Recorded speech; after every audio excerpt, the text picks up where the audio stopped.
I remember the moment like it just happened. My name's Madison. I'm 32 years old, and honestly, I don't know what I was thinking. I was sitting in the kitchen, casually chatting with my sister Emma about something I probably shouldn't have said out loud. You know when you vent a little too much and realize later you should have kept your mouth shut? Yeah, that's me. I don't think I meant for him to overhear it, but maybe deep down I didn't care enough to keep my voice down either. I told Emma that if I had to do it all over again, I wouldn't date Nathan, my husband.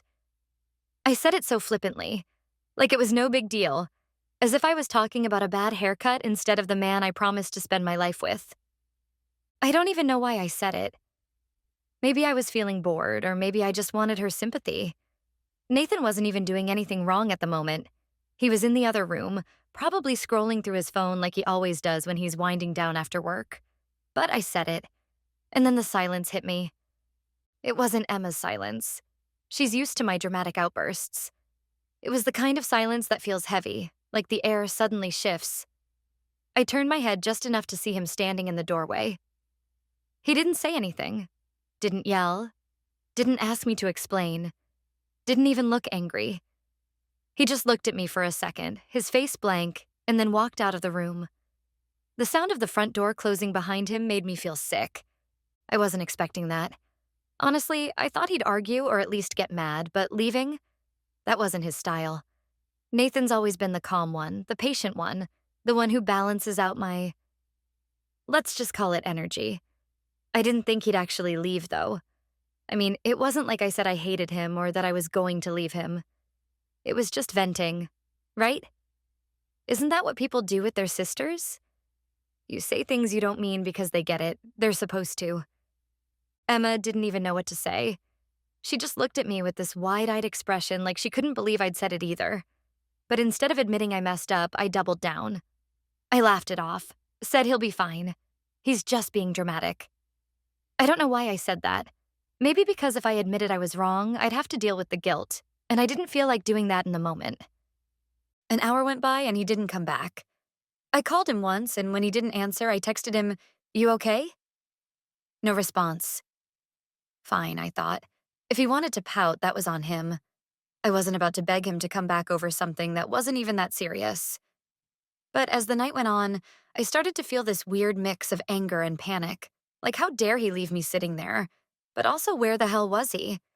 Was he trying to teach me a lesson or what? I stayed up until midnight scrolling through TikTok and pretending I wasn't waiting for him to walk back through the door. He didn't. By the time I finally went to bed, I was more annoyed than anything else. I told myself he'd come back when he was ready and that I wasn't going to lose sleep over it. Spoiler, I totally did. The next morning, his side of the bed was still empty. His toothbrush was still in the bathroom, his shoes still by the door, so it's not like he packed up and left for good. But I couldn't shake this uneasy feeling. I texted him again. "Where are you? Can we talk?" Still nothing. At this point, I started to worry. Not because I felt bad, but because I didn't like being ignored. I'm not the kind of person who deals well with the silent treatment. If there's a problem, I need to talk about it, hash it out, and move on. But Nathan, he's more of a let it simmer kind of guy, and it drives me crazy. I told Emma about it, and she said maybe I should apologize. Apologize? For what? For being honest? For saying what I was feeling in the moment? I didn't see why I should have to grovel just because he happened to overhear a private conversation. He shouldn't have been eavesdropping, I said, trying to justify it to myself more than to her. But even as the words came out, they felt hollow. So by the end of the day, I was starting to get really irritated. Like, who does he think he is making me stress out like this? If he had a problem with what I said, he could have stayed and talked to me about it like an adult. Instead, he ran off, leaving me to feel like the bad guy. Okay, maybe I am the bad guy, but still.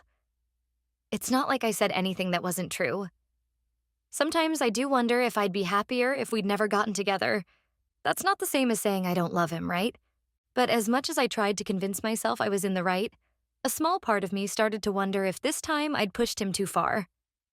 Nathan's always been the kind of guy who lets me take the lead, who goes along with whatever I want even when I know he doesn't always agree. I guess I'd started to take that for granted. I always assumed he'd be there no matter what. But now, for the first time, I wasn't so sure. The hours kept ticking by and still no word from him. I tried calling his mom, but she hadn't heard from him either. That's when I started to feel really uneasy. What if he wasn't just mad? What if something had happened to him?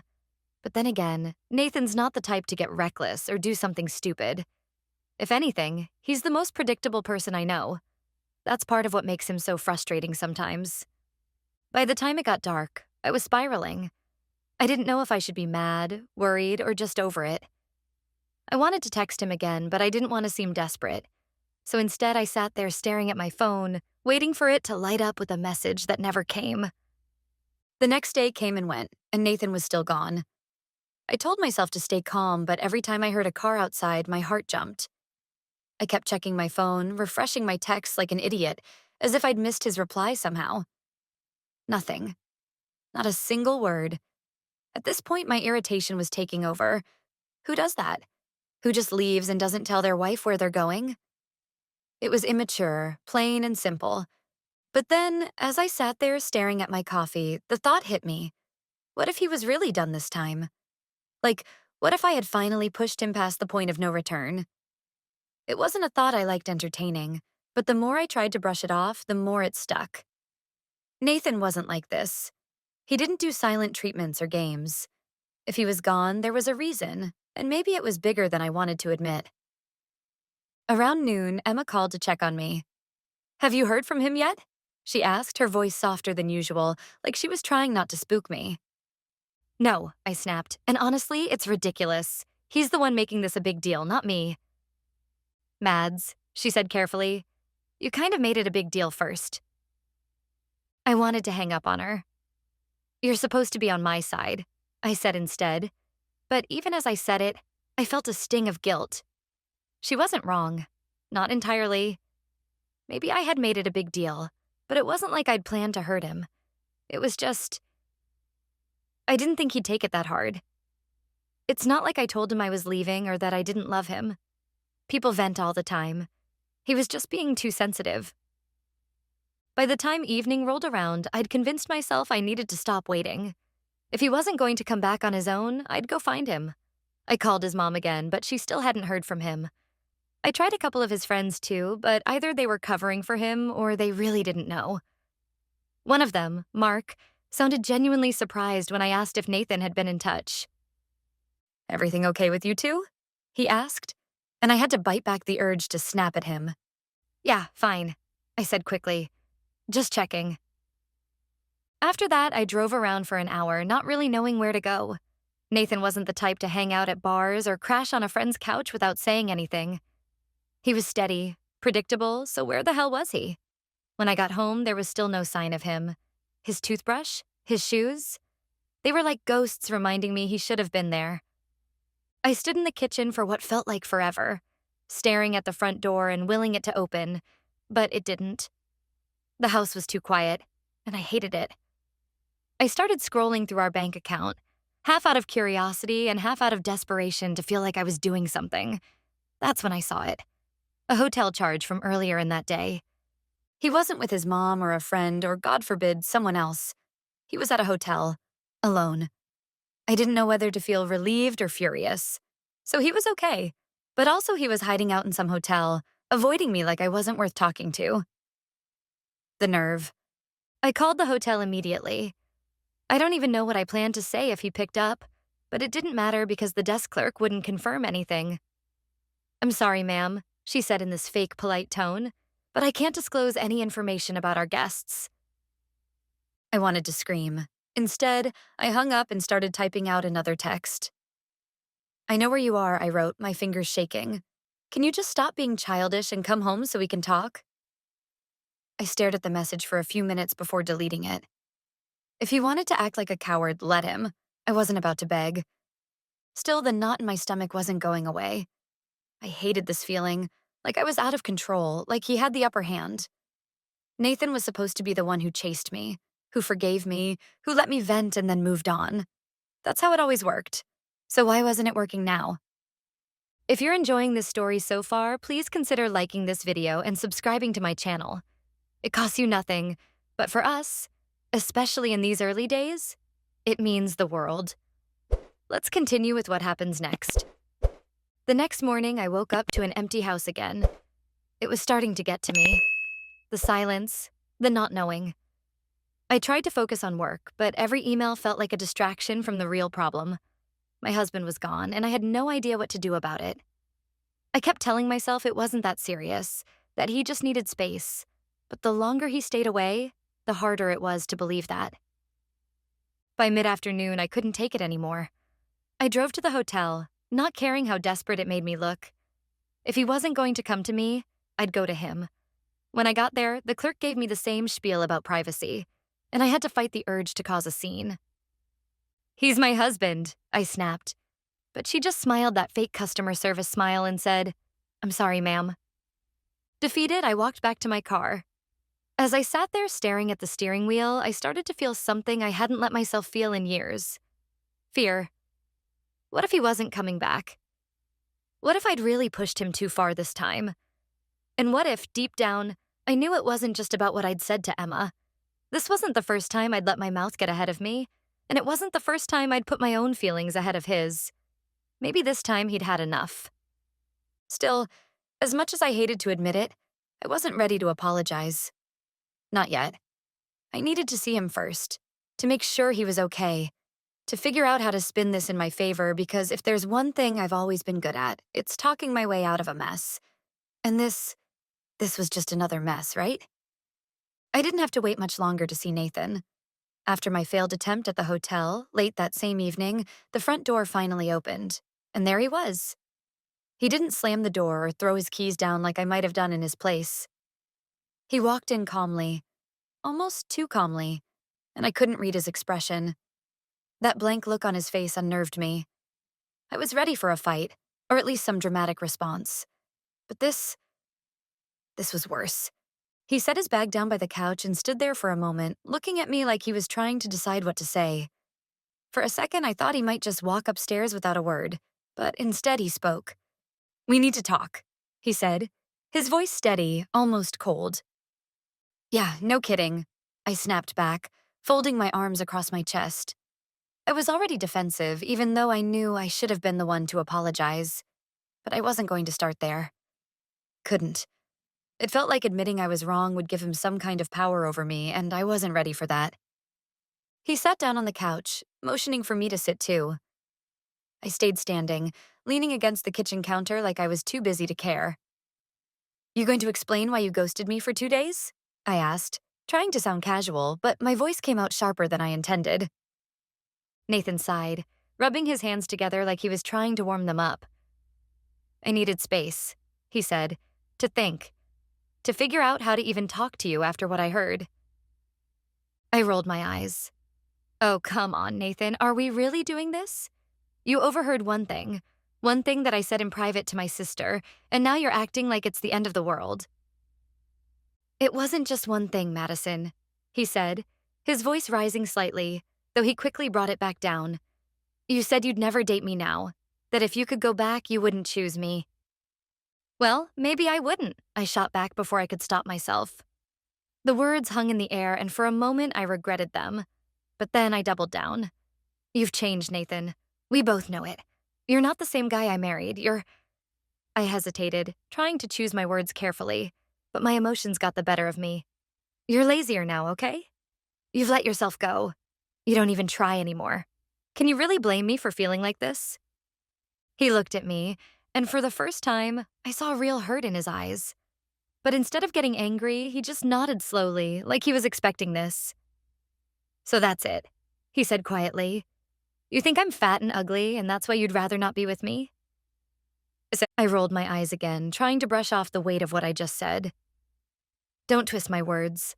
I didn't say I didn't want to be with you. I said if I could go back, I might have made a different choice. That's not the same thing." "Sure sounds like it to me," he replied, his voice steady but firm. "And you know what? Maybe you're right. I have changed. I've gotten older. I've gained some weight. I've gotten comfortable. But that's what happens when you're married, Madison. You settle into life together. You build a life. Or at least that's what I thought we were doing." I felt my face flush, a mix of embarrassment and anger bubbling up inside me. "Don't make this about me," I said, my voice rising. You think I don't notice how distant you've been? How you barely even talk to me anymore unless it's about work or bills or what we're having for dinner? You're not exactly giving me a reason to feel excited about this marriage, Nathan. So this is my fault now? He asked, his tone calm but incredulous. I'm the reason you're unhappy? The reason you don't respect me enough to keep a conversation like that between you and your sister out of earshot? I threw up my hands in frustration. You're twisting everything. I'm just saying maybe if you put in a little more effort, worked out, showed some interest in me like you used to, I wouldn't feel like this. He stared at me for a long moment, and then he did something I didn't expect. He stood up slowly and looked me straight in the eye. You know what, Madison? I think this says more about you than it does about me. What's that supposed to mean? I snapped, feeling a sudden surge of panic. He wasn't yelling. He wasn't fighting back the way I'd expected. He was calm, and somehow that made me feel even smaller. It means, he said, his voice steady, that you don't see what you have. You've got someone who's been here for you through all of your impulsive decisions, your spending habits, your ups and downs. Someone who's never judged you for any of it. And instead of appreciating that, you look for reasons to tear me down. I opened my mouth to respond, but he wasn't done. I know I'm not perfect. I know I've changed, but so have you, Madison. And not in a way that makes this marriage easier. You've turned into someone who doesn't take accountability, who lashes out instead of having a real conversation, and who would rather blame me than look in the mirror. His words hit me like a slap, but instead of admitting he might be right, I lashed out again. Oh, so now you're perfect? The saint who's been holding this marriage together while I'm the problem? He shook his head, picking up his bag again. No, I'm not perfect, but at least I'm trying to be better. And I'm done standing here and letting you make me feel like I'm not enough. If you can't see the value in me anymore, maybe we need to take a step back. I froze. What are you saying? I'm saying I need more than this, he said, gesturing between us. And if you're not willing to work on it, then maybe I shouldn't be here anymore. He didn't yell. He didn't slam the door on his way out. He just walked out, leaving me standing there, stunned and more confused than ever. Over the next few weeks, reality hit me hard. Nathan didn't come back. Not even for his mail. Every time I walked into the house, the emptiness felt heavier. It wasn't just that he was gone physically. It was the silence, the absence of his presence that cut the deepest. I started reaching out to him more, trying to test the waters. The responses I got were polite but distant. Hope you're doing okay. I'll come by this weekend to grab my things. That was it. No warmth, no opening for conversation. He wasn't cruel, but it was clear that he was done being vulnerable with me. The weekend came, and I dreaded seeing him. When he walked through the door, he looked different. His shoulders seemed broader, his posture straighter. He trimmed his beard, and it actually looked good. Clean, purposeful. He even smelled different, like he'd started using cologne. I hated to admit it, but he looked better than I'd seen him in years. Hey, I said awkwardly, standing by the kitchen counter as he came in. Hey, he replied, giving me a small nod but nothing more. He didn't ask how I was doing, didn't try to make small talk. Instead, he went straight to the bedroom and started packing his things into boxes. I followed him, unsure of what to say but desperate to break the silence. Nathan, can we talk? I asked, my voice softer than usual. He didn't stop packing. About what? I hesitated. About us? He paused, looking at me with an expression I couldn't quite read. What about us, Madison?